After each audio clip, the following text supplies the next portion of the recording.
karena biasanya setiap daerah itu memiliki beberapa suku, walaupun ada yang pendatang ataupun suku yang asli di daerah daerah. Nah, selanjutnya kita beralih ke makanan khas. Ada yang tahu tidak makanan khas Palembang itu apa? Pempek. Iya, benar. Nah, di sini kita makanan khasnya yaitu pempek. Nah, makanan khas ini adalah sebuah hidangan yang berasal dari wilayah tertentu. Nah, seperti tadi yang disebutin anak-anak tadi, pempek dari Palembang, gudeg dari Jakarta, dan rendang dari Minangkabau, dan masih banyak lagi. Nah, selanjutnya setelah ada makanan tradisional, ada makanan khas, yaitu yang selanjutnya ada pakaian adat. Nah, pakaian adat itu apa sih, Bu?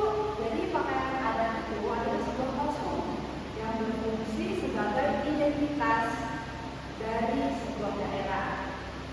Contohnya nih, contohnya beskap atau itu dari pakaian adat Jawa, dan pesaan pakaian adat Madura. Nah, sudah ke pakaian adatnya, kita berlanjut ke rumah adatnya.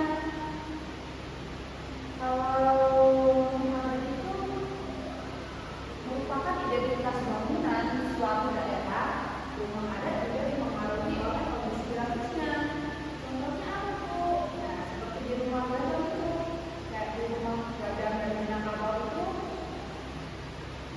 dia ada tingkat, terus ada balon dari batak, rumah potongan dari Toraja, dan rumah Joglo dari Jawa. Nah, selanjutnya kekayaan Indonesia yang harus kita ketahui selanjutnya yaitu ada upacara adat. Nah, upacara adat itu adalah suatu warisan turun-temurun dari nenek moyang kita. Nah, contohnya apa? Contohnya adat Sinten dari Jawa Tengah. Nah, ini dilaksanakan ketika bayi sudah berusia 7 bulan.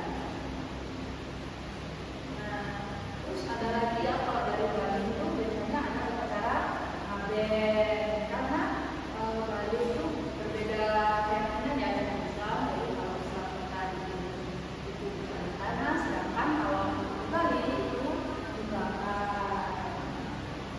Nah, selanjutnya ada senjata tradisional. Oh enggak. Nah, selanjutnya ada senjata tradisional ini.